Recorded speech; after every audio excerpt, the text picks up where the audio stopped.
sign, Aquarius, Gemini, and Libra. Kumusta po kayo guys? Okay, so air sign, maraming salamat po sa walang sawang pagsubaybay sa ating mga reading. At sa mga nagtatanong about private reading, iwan ko na lang po yung link sa atin pong description box below. So, tignan po natin, air sign, ano po ang inyong gabay kapalaran ngayon? Air sign. So guys, meron po tayong marriage. So may nakikita akong maaring nagpaplano, magpakasal, or pwedeng pinag-iisipan nyo na to ng person mo. Or pwedeng yung person mo, iniisip niya na mag-propose. Parang dami magpapakasal ngayon.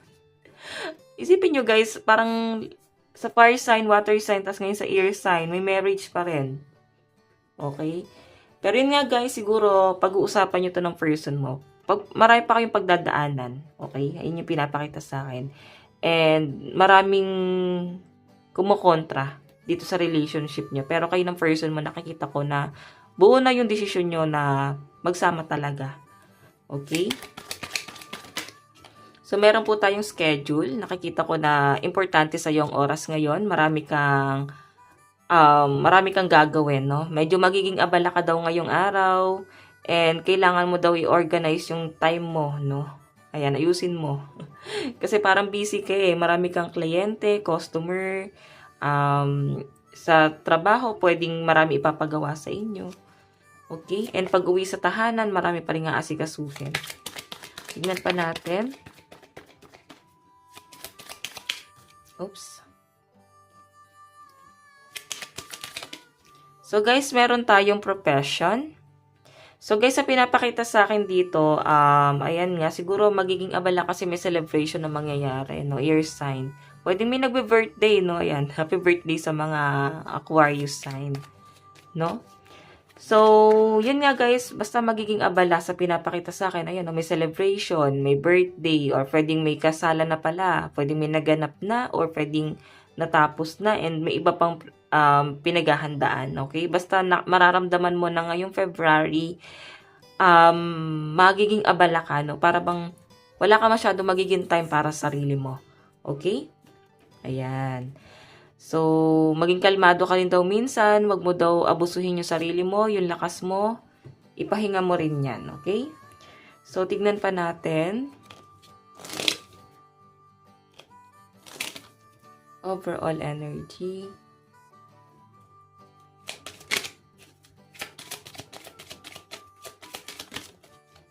So, meron po tayong the clover. Wow, napakaswerte ng mga water sign. Parang ngayon, water sign, mas malinaw sa'yo kung sino yung mga totoo sa hindi, ano. Ayan, may nakikita ko rito guys na maaring nararamdaman mo na yung nangyayari sa buhay mo is karma ng pamilya, mga ninuno, na pwedeng minamana mo, no? Para bang hindi nahihinto yung cycle. So, yun yung pinag-iisipan ng mga water sign. Water sign. Baka water sign yung person yun, no? Ng mga air sign, yung pinag-iisipan ng mga air sign na parang iputulin na, no? Okay? Para kasing nauulit eh. Tingnan pa natin. So, guys, meron tayong the stork. Meron ako nakikitang may pregnancy. Pwede pag-uusapan nyo na ng person mo yung pregnancy. Ayan, baka hindi kayo maniwala guys. Sabi niyo, fault ulit ako, no? Dali lang ayo. Ayan, no? Beginning, pregnancy, diba? May pregnancy. And I think, ito yung pinakamagandang taon para sa'yo na kung nagpaplano kayo ng person mo na bumuo ng anak, ito yung pinaka the best year para sa inyo. Okay? Ayan. So, or pwedeng month, no? Pinakamagandang buwan para sa inyo. Tingnan pa natin, guys.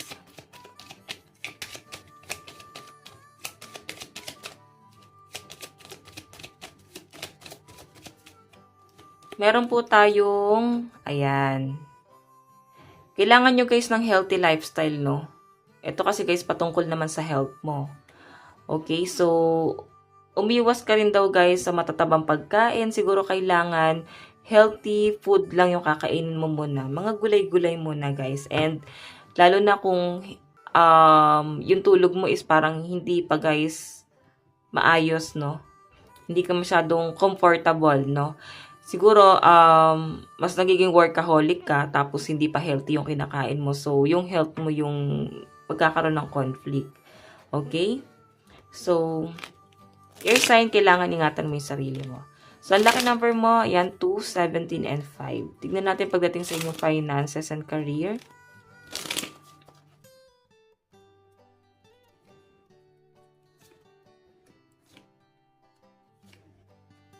So, air sign, medyo nagkakaroon ka ng worry pagdating sa yung finances. Kasi pwedeng may malapit talaga sa'yo. Pwedeng kapatid, anak, pamilya, pinsan, kamag-anak.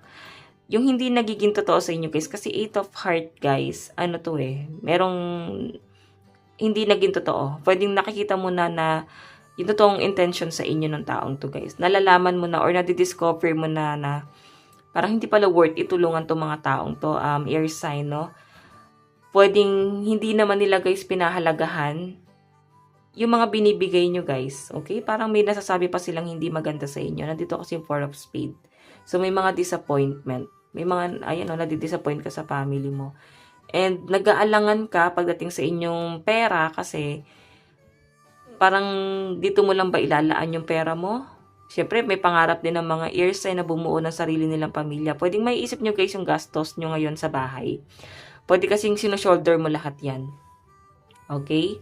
So, ayun na, nag-overthink ka nga Tignan natin, pagdating naman sa inyong love life.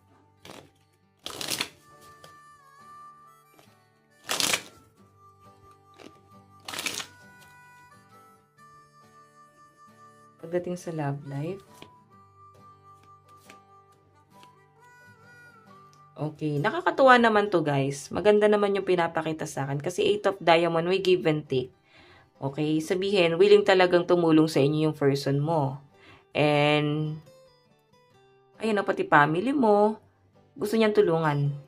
Kasi may money involved akong nakikita rito, guys, air sign, no? Parang gusto niyang ibigay lahat sa inyo ng pangangailangan mo. Kahit hindi mo, guys, dinedemand, gusto niya pa rin talagang ibigay.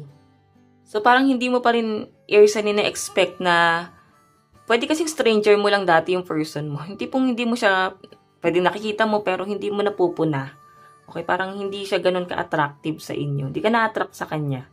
Okay? And ngayon, siguro, guys, nare-realize mo na parang minamahal mo na siya.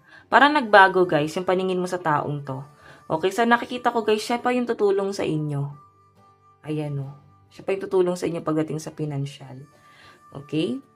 So, tingnan pa natin, guys, pagdating sa inyong love advice. Meron po tayong recognition. So, may pagkikita, may pagpaplano. Meron din ako nakitang travel sa inyong dalawa. Temptation. Ayan. So, siguro tukso lang dati tong person mo. Oo. Parang, baka tinutukso ka lang dati. Ganyan. So, diba? Hanggang sa para bang tinry mo lang, hindi mo naman din siya type that time. Pero ngayon, guys, nakakita ko na, yun nga, guys, parang stranger nga na nagulat ka na fall ka na lang bigla. Okay? So, tignan pa natin ang inyong advice. Meron po tayong clear your mind. So, air sign ngayong araw, medyo parang nagmumuni-muni. Wala naman ako nakitang nag-iisip ka ng malalim or masama ngayon. May mga, ka lang, guys, sinasala ka lang ng mga sitwasyon. Pwedeng nalampasan mo ng problema or nangyari na sa past. Okay? Parang nag-reminisce, ganun yung energy. So, meron tayong let your fears dissolve. So, I think kinakatakutan mo dito, air sign, mangyari or maulit na naman yon. Kaya siguro, guys, yung iba sa inyo, hindi mo nahayaan na mangyari yon. Okay? So, guys, ito lang naman po ang inyong reading. Nasabi ko na ba ang lucky number mo is 2, 17, and 5. Ayan, ito lang naman po ang inyong reading. Hanggang sa muli, God bless and love you all. Thank you.